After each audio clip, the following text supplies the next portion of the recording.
Bismillahirrahmanirrahim. Assalamualaikum warahmatullahi wabarakatuh. Alhamdulillahilladzi halal nikah wa ramasyiba wa nada bainal syada ya qadu la syarika lah. Wa asyhadu anna Muhammadan abduhu wa rasuluh. Allahumma shalli wa sallim wa barik ala sayyidina wa habibina wa syafiina wa lana Muhammad wa ala alihi wa sahbihi man tabi'ahum Qala ta'ala fi kitabil karim a'udzu billahi minasyaitonir rajim. Bismillahirrahmanirrahim. Wa antul ayyama minkum masrurina min ibadikum wa imaikum yakum fuqaraikum wa alim. Wa qala Rasulullah sallallahu alaihi wasallam khairun nisa'i imratun iza nazarta ilaiha saratka wa iza amarta ta'atka wa iza ghibta hafizatka bi madi wa nafsiha.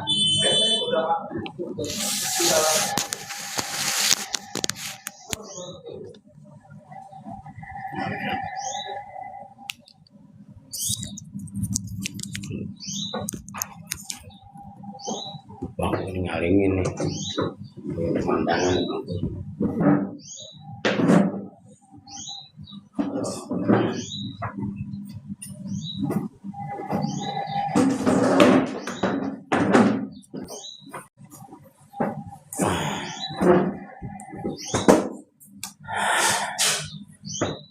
Teman-teman yang kami hormati, Kepala KUA Kecamatan Babakan Madang serta staf dan jajarannya juga yang kami hormati, para rekan-rekan penyuluh se-Kecamatan Babakan Madang. Tak lupa pada seluruh calon pengantin baik laki-laki maupun perempuan yang alhamdulillah semuanya dalam keadaan sehat walafiat, sehat semuanya ya. Alhamdulillah. Sehat itu hakikatnya dari Allah, bukan dari kita ya. Makanya kita harus sering-sering bersyukur pada Allah, mengucapkan alhamdulillah atas nikmat yang Allah anugerahkan kepada kita, nikmat sehat. Terkadang orang berusaha untuk sehat tapi nggak sehat-sehat, ada nggak? Banyak nggak? Banyak. Orang berusaha untuk sehat, olahraga semaksimal mungkin dia jalankan.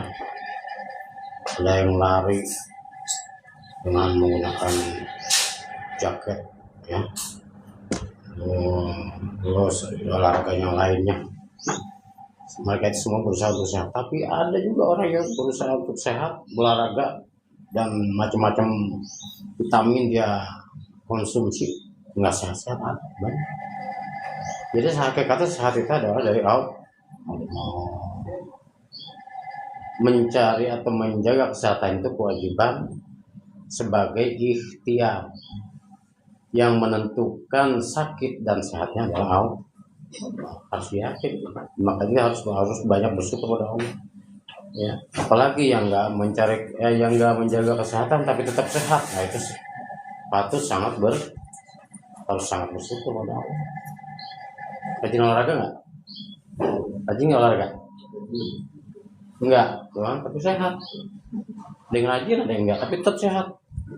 Dan anugerah Allah yang luar biasa. Tanpa kita banyak berusaha, tapi kita dikasih sehat. Tapi jangan lupa, kesehatan itu harus kita pergunakan, ya. Kita pergunakan pada hal-hal yang tidak bertentangan dengan aturan Allah. Sholat wajibnya kita jalan, kita gunakan sehat kita untuk melaksanakan kewajiban dari Allah, melaksanakan ketentuan Allah, hukum Allah. Jadi itu sebagai tanda kita bahwa kita adalah bersyukur. Selanjutnya, salawat berserta salam semoga tercurah pada baginda alam yaitu Nabi besar Muhammad sallallahu alaihi wasallam.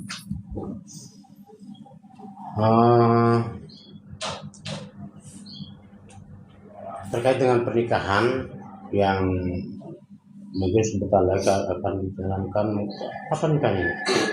Besok udah puasa. Sawah. Oh, sebulan lagi berarti ya? Oh, lumayan untuk sebulan. ya, yang sedang berbunga-bunga itu ya apa namanya, rasa juga, tapi sambil mempersiapkan untuk lebih matang lagi ya. Sebulan itu ya untuk lebih untuk mempersiapkan pelaksanaan yang lebih matang lagi. Pernikahan itu yang akan dilaksanakan di sini apa namanya, ya hadir di sini dalam rangka diundang ya, diundang nggak, diundang ya, takut nggak diundang tapi datang ini, diundang datang tanpa diundang. Nah, dalam rangka mengikuti kegiatan bimbingan pranikah dan keluarga. Nah, ini akan menikah dan akan menjadi keluarga, ini butuh bekal. Itu bekal nggak? Bekal itu bukan hanya jenis materi saja. Ngumpulin dia sebanyak-banyaknya buat persiapan pesta. Bukan itu. Kalau pesta mah hanya beberapa hari saja, habis berjuta-juta materi untuk persiapan pesta, resepsi pernikahan. Ya. Tapi yang perlu dipersiapkan ya bukan hanya materi, tapi persiapan mental, persiapan ilmu bekal, di mana yang menikah ini seolah-olah akan menuju ke suatu tempat yang jauh yang tak akan kembali lagi. Ketika kita bepergian ke tempat yang jauh, maka kita dari rumah harus punya bekal. Ya, ketika jauh jaraknya dan nggak akan kembali lagi, berarti bekalnya harus banyak. Apa bekal kita? Itu adalah ilmu.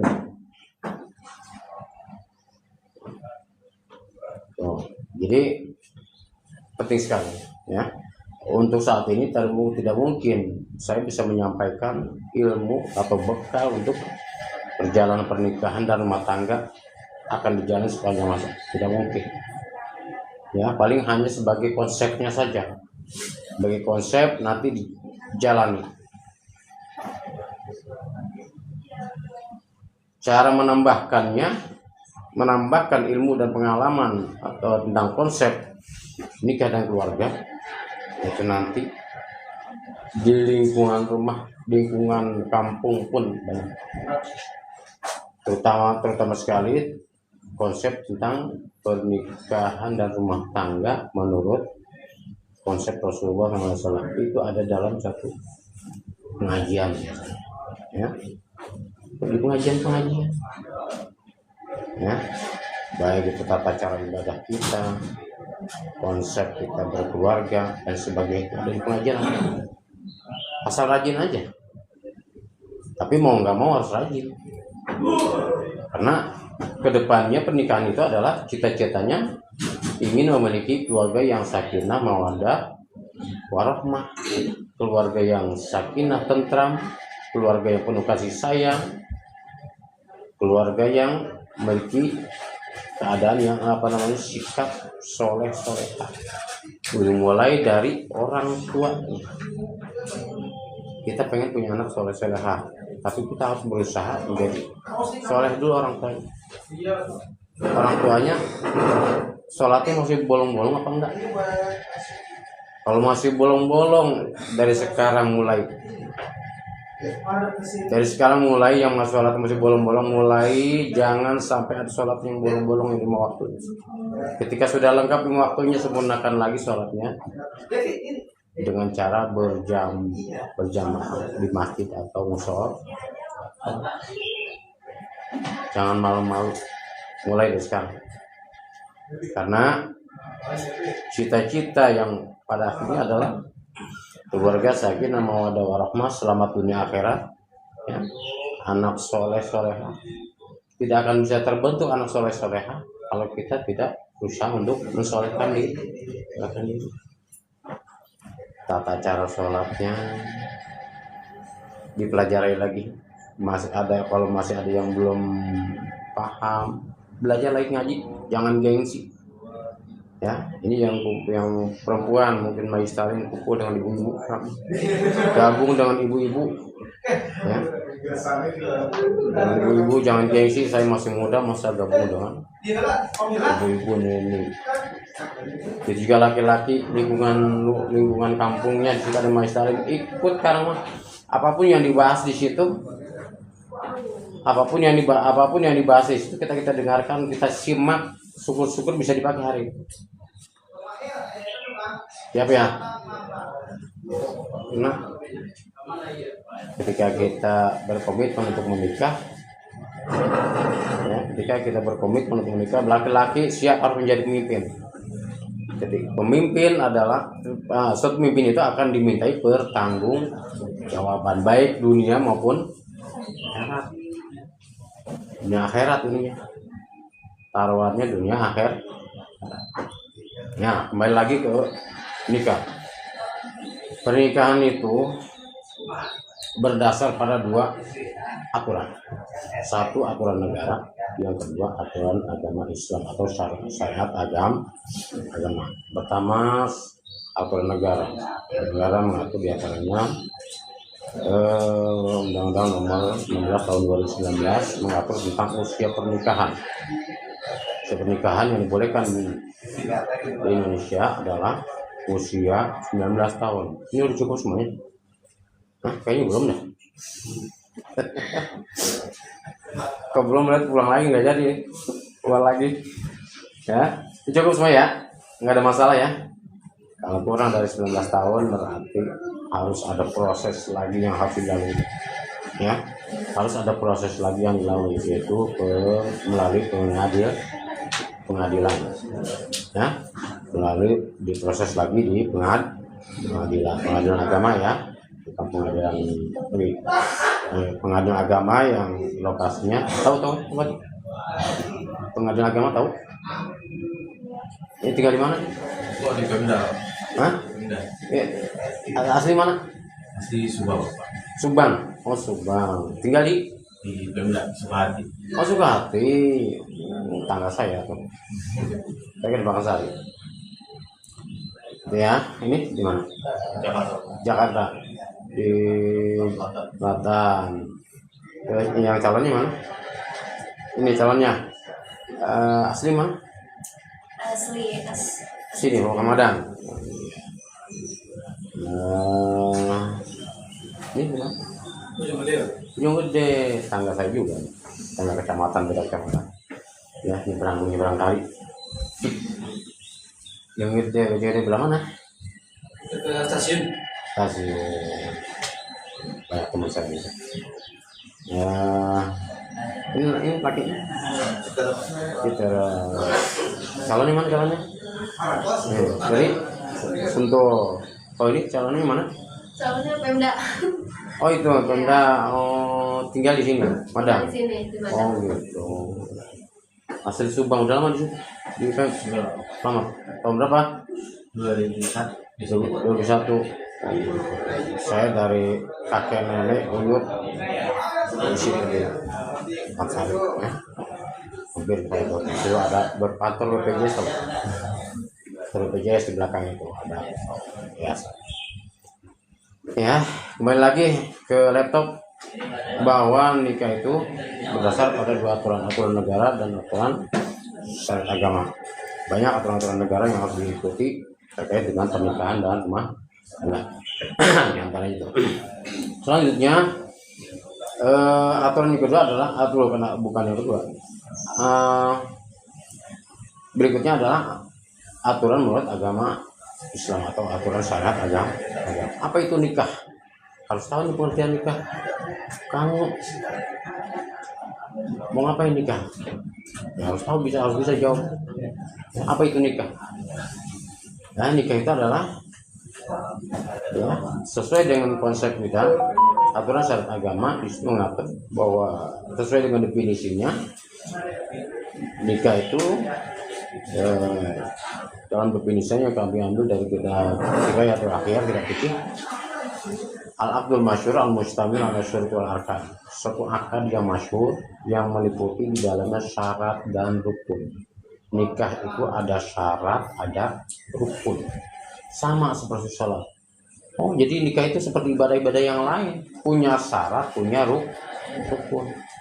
Nah, kalau sholat, syarat sah sholat apa? Syarat sah sholat? Hah? Balik, akhir balik. Ya. Yang lainnya syarat sah sholat diantaranya adalah suci dari hadas kecil dan hadas besar. Hadas kecil mensucikannya dengan cara wudhu. Ini wudhunya udah bisa belum? Ya, kalau wudhu belum bisa, wayahnya belajar lagi. Karena untuk mensahkan sholat itu adalah wudhu. Kalau wudhunya tiba kecewek nggak sesuai dengan aturan fikih, nggak terus syariat agama, wudhunya nggak sah, berarti sholatnya juga tidak sah. Baca doanya gimana, cara ngebasuhnya mulai dari mana, urutannya bagaimana, bacaannya apa saja, ya, mengusap tangan, mengusap wajah, membasuh wajah, ya, basuh tangan dan seterusnya. Bagaimana tata cara yang sesuai dengan aturan syariat agama, belajar lagi. Kalau masih belum bisa, kemudian sempurnakan wudhunya. Setelah sempurna wudhunya, sholatnya lagi. Sholat bacaan Qur'annya bagaimana, bacaan Fatihahnya bagaimana, bagus. Sesuai enggak dengan aturan kaidah, belajar lagi. Makanya ngaji itu nggak ada putusnya. Ya, nggak ada putusnya. Jangan putus ngaji sampai akhir hayat, karena ilmu Allah nggak ada habisnya. Sebagai kebutuhan kita dalam menjalani kehidupan, Allah menciptakan manusia berikut juga aturannya. Nggak bedanya kita beli motor Honda, motor Yamaha dan lain sebagainya itu, atau kita beli barang yang lain, itu biasanya suka ada starter kit, kata gitu. Aturan penggunaan supaya apa? Penggunaan sesuai dengan aturan supaya awet, supaya enak dipakainya. Begitu juga Allah, ya, manusia meniru Allah dalam hal, ya, karyanya, ya, dalam hal karyanya menciptakan sesuatu barang, ya, menjual barang berikut dengan aturan penggunaannya. Begitu juga Allah menciptakan manusia, menciptakan makhluk, diberikan juga aturan. Dan kalau manusia berjalan di muka bumi ini tidak sesuai dengan aturan Allah, dia akan salah dalam penggunaan, dia akan salah dalam penempatan dirinya, ya, yang seharusnya ibadah nggak ibadah, yang harusnya dia menghormati orang tua nggak menghormati orang tua. Satu aturan, ya. Tuh. Ya, itu jadi sholat, ya, kecil dari hadas kecil, hadas besar. Hadas besar mensucikannya dengan cara mandi kembang, mandi jun. Nah, itu udah bacaan doanya udah dikasih belum? Udah, itu dibaca. Ada bacaan mandi jun, baca itu. Ini udah lebih dari dewasa ini, ya, udah lebih dari lebih dari balik ini, udah kelewat jauh, berarti udah di atas 20, ya, di atas 20 udah kelewat jauh nih baliknya, dan harus sudah bisa tata cara mandi wajib. Jangan sampai mandi wajibnya juga tidak sah. Doanya tadi di situ ada dibaca sebelum menyiramkan air ke badan, ya, baca, ya, pertama bagian kepala sebelah kanan 3 kali, semua 3 kali, tangan 3 kali, kaki 3 kali. Itu cara menyiramkannya, kemudian dibasuh dengan tangan. Ya, ulangi lagi, diawali dengan membaca niat, ya, nawaitu gusla rokil hadasil akbari menjamil badani pardon lahi. Tuh, ya. Nah, itu harus sudah bisa. Itu bukan hanya menjelang pernikahan, bukan. mulai di akil balik kan sudah bisa. Tuh. Makanya akan dibahas ke situ nanti, ya. Kemudian tadi syarat terkait dengan syarat sah sholat, ya. Nah, begitu juga nikah, karena nikah itu ibadah dan mempunyai syarat dan rukun, maka harus tahu juga syarat dan rukun. Apa syarat nikah? Satu, harus dalam keadaan beragama Islam. Kedua, balik. Nah, saya katakan tadi, ini udah kelewat balik nih, ya, udah kelewat dari balik. Nah, ciri-ciri balik laki-laki. Ciri-ciri balik laki-laki. Mimpi basah, keluar sperma. Itu adalah batasan balik laki-laki, dan dia wajib sudah wajib melaksanakan hukum-hukum Allah. Yang wajibnya harus dijalankan, yang dilarangnya harus ditinggalkan. Apa yang wajib dari Allah? Di antaranya sholat 5 waktu, puasa, besok puasanya, kemudian zakat, dan wajib lainnya banyak kewajiban dari Allah. Itu harus dijalankan. Ketika tidak, maka orang itu akan berdosa. Ketika belum balik, belum mengalami mimpi basah, belum balik orang laki-laki, nggak sholat, nggak puasa, nggak zakat, dosa nggak? Yang belum balik, dosa nggak? Enggak. Ya, enggak dong, karena dia belum balik. Dengan batasan tadi, ciri-cirinya adalah bagi laki-laki adalah mimpi keluar sperma.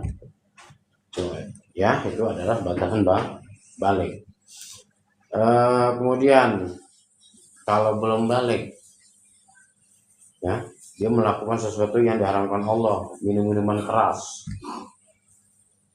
judi, merampok, belum balik, dosa nggak? Dosa nggak? Belum balik minum minuman keras? Belum balik minum minuman keras, dosa nggak? Dosa.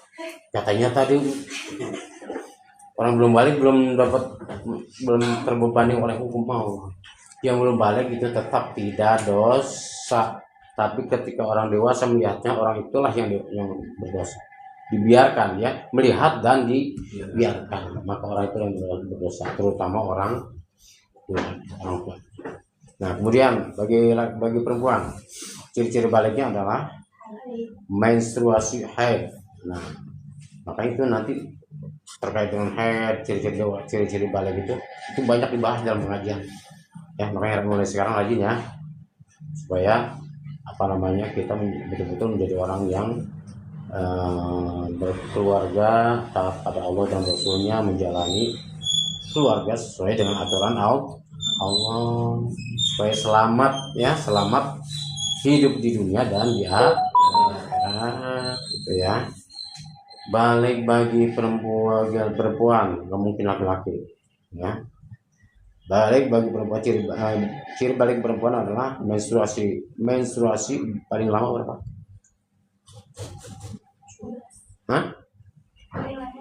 Paling lama 15 hari kata siapa itu? Oh gitu, ya. Dari ucapkan, ya, udah keceplosan, ya. Paling lama 15 hari, ya. Itu tidak boleh sholat, ya. Nggak boleh sholat, nggak boleh puasa. Kalau sholat mah kan tetap tuh nggak boleh, ya, nggak boleh sholat, nggak dikodok sholatnya, kan. Tapi nggak boleh puasa, tapi puasa mah harus dikodok pada bulan-bulan yang lain, atau bulan berikutnya. Puasa bedanya gitu, ya. Kalau sholat nggak dikodok karena haid tadi, kalau puasa harus dikodok. Ada dispensasi buat perempuan mah, enak, makanya jadi perempuan. Ya, dispensasi ibadahnya, ya, dalam hal ibadahnya. Tuh, tadi paling lama adalah 15 hari. paling sedikit paling sedikit berapa hari? Satu hari satu malam ya, malam pada 3 hari dan sebagainya dah yang mengalami ya. Kemudian yang paling sedikit dalam itu ketentuan fikih ya, seperti tadi bahwa menstruasi itu adalah lamanya 15 hari, itu adalah ketentuan fikih ketentuan syariat agama. Ini penting, ini perlu tahu nih ya, itu ketentuan syariat agama bahwa menstruasi itu paling lama adalah 15 hari. Ketika 15 hari masih keluar darah, itu sudah wajib sholat dan wajib puasa, wajib melaksanakan ibadah yang wajib. Nggak boleh bilang lagi main nih masih keluar darah, nggak boleh kayak gitu. Begitu juga ketika masih keluar darah setelah 15 hari, itu bukan lagi darah head. Dalam fikihnya disebut darah apa namanya? Ada pernah tahu? Dalam fikihnya disebutnya darah penyakit atau darah istihad. Tuh, ini ketahuan, dari sini ketahuan berarti nggak pernah